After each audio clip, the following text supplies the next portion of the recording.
The bidding had risen quickly, though not because anyone truly valued her as a person. Men shouted numbers like they were wagering over a horse or mule, each bid laced with laughter and mocking remarks. Every time a hand lifted, her stomach twisted, tighter. She kept her eyes fixed on the boards beneath her feet, praying for the ordeal to end, knowing that whichever bidder won would only mean another chapter of misery. Then, just as the auctioneer prepared to close the sale with a lecherous grin toward a man in the front row, another voice cut through the heat and dust. "I'll pay double." The crowd fell silent for the first time. She lifted her eyes, just enough to see who had spoken. At the edge of the crowd stood a tall man, broad-shouldered, his hat pulled low against the sun. He wasn't laughing like the others. His jaw was set, his expression unreadable. There was nothing greedy in his eyes, no glint of cruelty. Just a quiet firmness, as if he wasn't about to be challenged. The auctioneer stammered, clearly thrown off. "Did double? You heard him, folks. That's a mighty price for—" But no one else spoke. The rowdy bidders who moments before had been throwing coins into the air now shifted. The sun had begun its slow descent by the time the auction ended. Dust swirled across the street as wagons rolled away, and the curious crowd scattered, leaving behind only fading laughter and the sting of humiliation. She stood there, still half expecting the rancher, the man who had bought her, to make demands, to reveal the true reason he had paid so high a price. Instead, he simply approached the auction block, nodded once to the men holding her shackles, and with quiet authority said, "Take them off." For a moment the guards hesitated, confused. Buyers rarely released their purchase so soon. But something in the rancher's voice brooked no argument. With a reluctant clink, the iron cuffs were removed. She rubbed her wrists, raw and bruised, as though she couldn't quite believe the weight had lifted. He did not reach for her arm or force her along. He simply adjusted the brim of his hat and said, "My horse is tied out back. We've got a long ride." Her heart pounded as she followed him, unsure why her feet obeyed. Every step away from the auction block felt surreal, like she had slipped into some dream. Yet fear clung to her, whispering that his silence hid darker intentions. Men always wanted something. She had learned that too well. The story begins in a world where survival has long been the heroine's only goal. Life has never given her the chance to dream or hope. From her earliest memories, hardship shaped her days. A childhood marked by hunger, cold winters without, enough firewood, and the bitter sting of cruelty from those who should have cared for her. Her mother died when she was still a girl, leaving her with nothing but a half-remembered lullaby and a few tender words. Her father, if one could call him that, was a man who drowned his bitterness in whiskey and found relief in anger.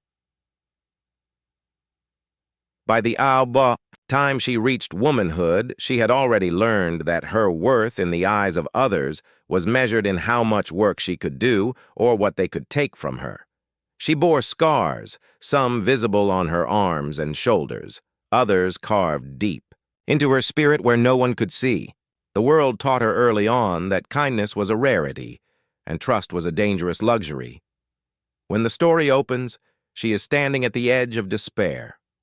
Her father, once too lazy to work but never too proud to gamble, had finally lost everything. Debts piled high, and the men he owed were not the forgiving sort. With nowhere else to turn, he sold the only thing left in his possession, his daughter. She was led to the town square not as a person, but as a piece of property, broken down and humiliated, destined for the auction block. She walked through the dusty street with shackles at her wrists, each step heavy with dread. The townsfolk gathered, their voices buzzing with curiosity and gossip. Some whispered pity, others smirked as though watching entertainment. She kept her head low, refusing to meet their eyes. In her mind, she repeated the same thought that had kept her alive for years: endure it, survive it. The sun was merciless that afternoon, burning down on the town square as if it too wished to strip her bare. The wooden platform loomed before her, rough planks worn smooth by years of livestock and farm equipment being sold off. Yet today, it was not an ox or a wagon being paraded. It was her. The auctioneer, a rotund man with a booming voice, rubbed his hands together as if this sale was just another day's work. He didn't see the trembling woman standing before him as human. She was merchandise, a curiosity that might fetch a price. "Step lively now," he barked, motioning for her to climb onto the block. Her chains clinked as she obeyed, though. Each movement felt like a betrayal of her dignity. She wanted to run, to vanish into the horizon, but she knew what awaited if she defied them, whips, worse. So she climbed, her bare feet meeting the sun-baked boards, the heat searing her skin. Gasps and mutters rippled through the crowd. Some men elbowed each other and chuckled crudely. Others eyed her with narrowed gazes, weighing her not by her soul, but by her body. The humiliation was suffocating. By the time the ranch house came into view, twilight had softened the sky into shades of rose and violet. The young woman sat stiffly in the saddle, every muscle in her body taut from hours of silent travel. She had stolen glances at the man. Riding beside her, the rancher who had bought her freedom, or perhaps her bondage under a new master. His name, she had learned from the murmurs of townsfolk as they left the square, was Caleb Hart.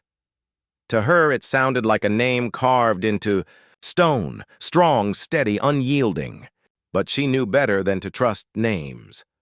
The ranch spread out wide before them, rolling pastures dotted with cattle, a barn with its lantern already lit, and a whitewashed house with smoke curling from the chimney. The sight unsettled her.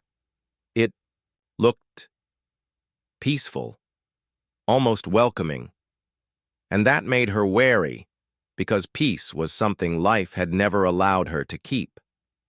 Caleb dismounted first, tying his horse to the post. He offered his hand to help her down. She froze, uncertain if it was a trap. But when she finally placed her palm against his, he didn't grip hard or yank her.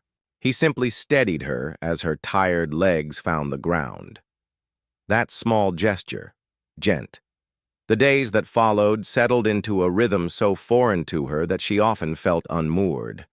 Instead of the harsh bark of orders or the sting of a whip, mornings began with the lowing of cattle and the clatter of pans in the kitchen. Caleb never forced her to rise at dawn or thrust chores upon her.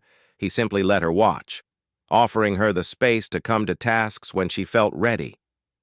She helped with small things at first, carrying water, sweeping the porch. And each time she expected correction, his only response was a quiet nod of thanks. Yet beneath the quiet calm of his ranch, she sensed an undercurrent, something unspoken, that shadowed his steps. Caleb Hart was not a man who smiled easily. Though he was polite, almost gentle, there was a weight behind his eyes, a silence that seemed heavier than mere shyness. At night, when she crept to her small room near the kitchen window, she sometimes caught him sitting alone on the porch, his hat in his hands, staring into the distance as though searching for something he had lost long ago. Curiosity gnawed at her, though she told herself it was none of her concern. Still, the more she observed, the more the pieces didn't fit. The picture the town had painted of him. She remembered whispers she had overheard back in the square.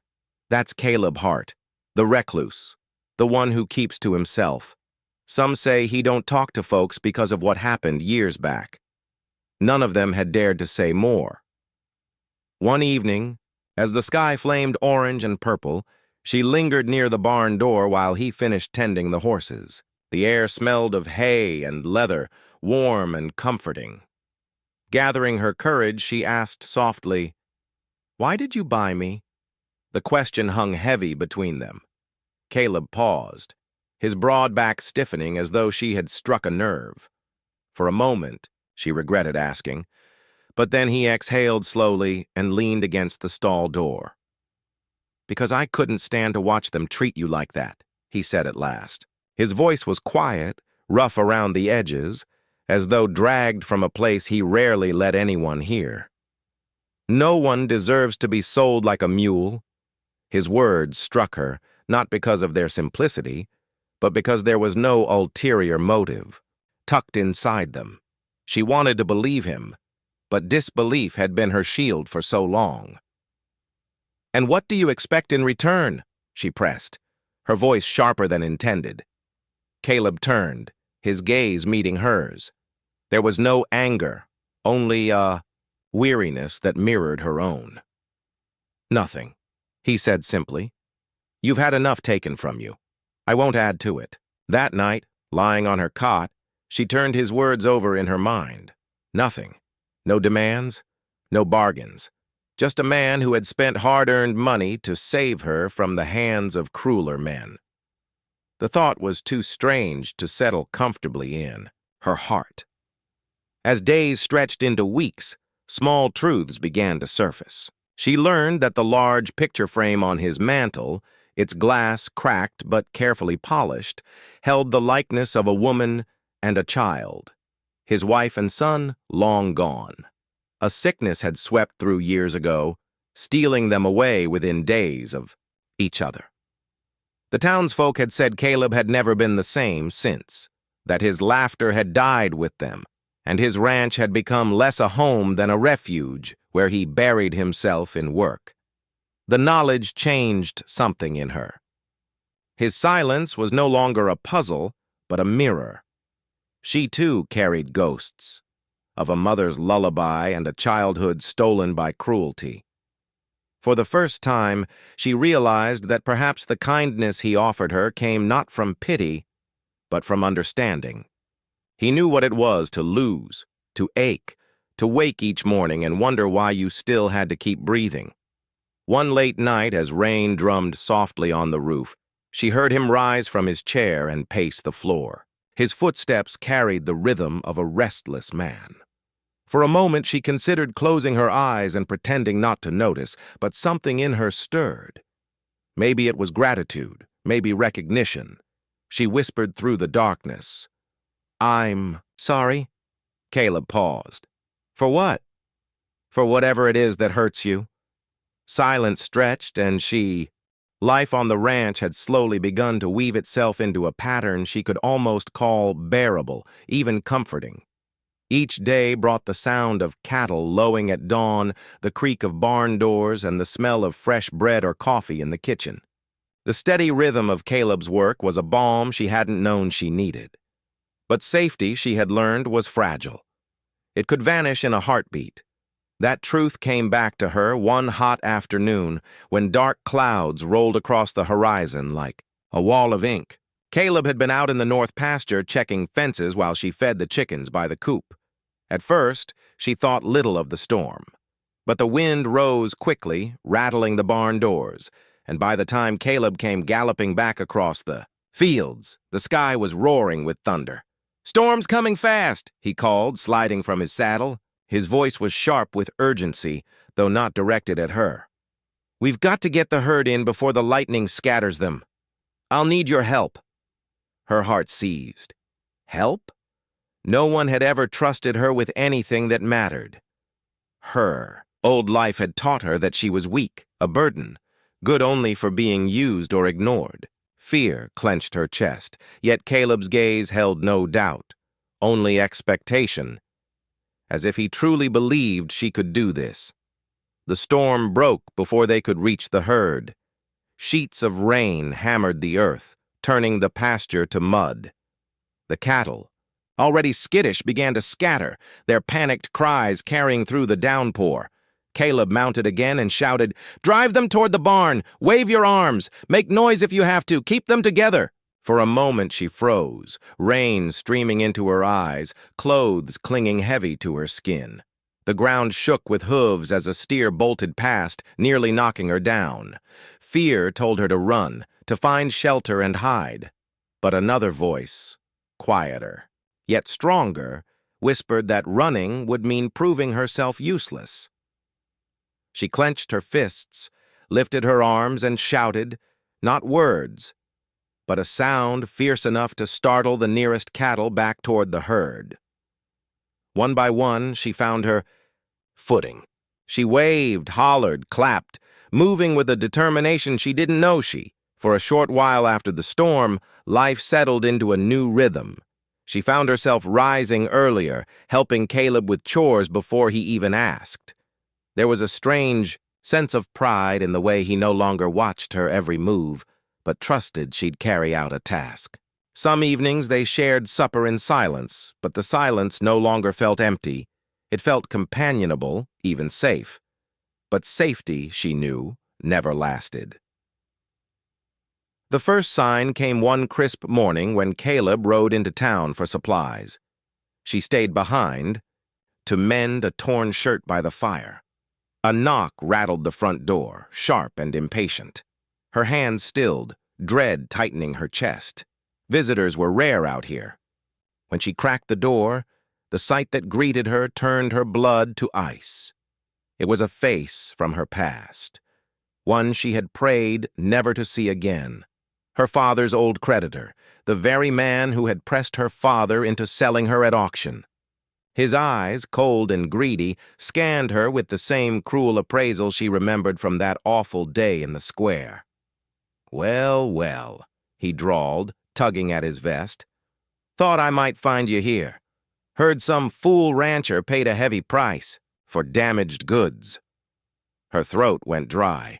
Words tangled and died before she could speak. She wanted to slam. The confrontation with the man from her past left the ranch shrouded in tension for days.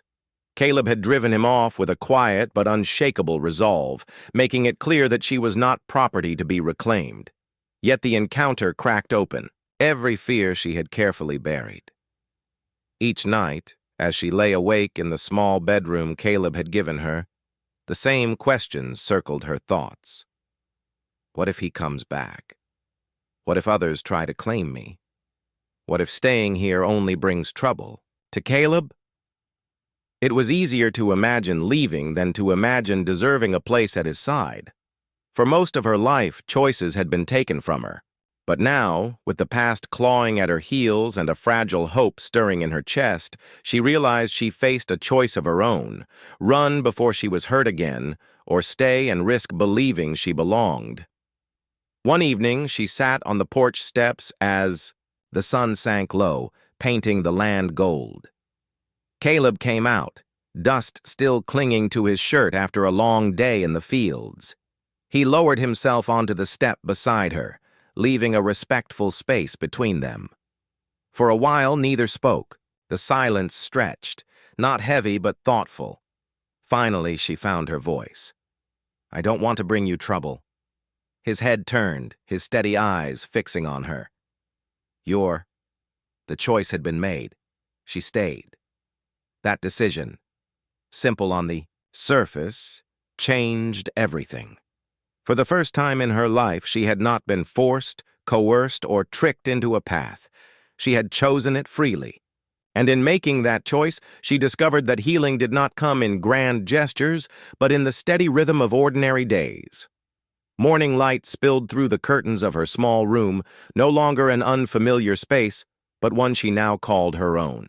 She rose with purpose, pulling on her boots and stepping into the yard where the world waited.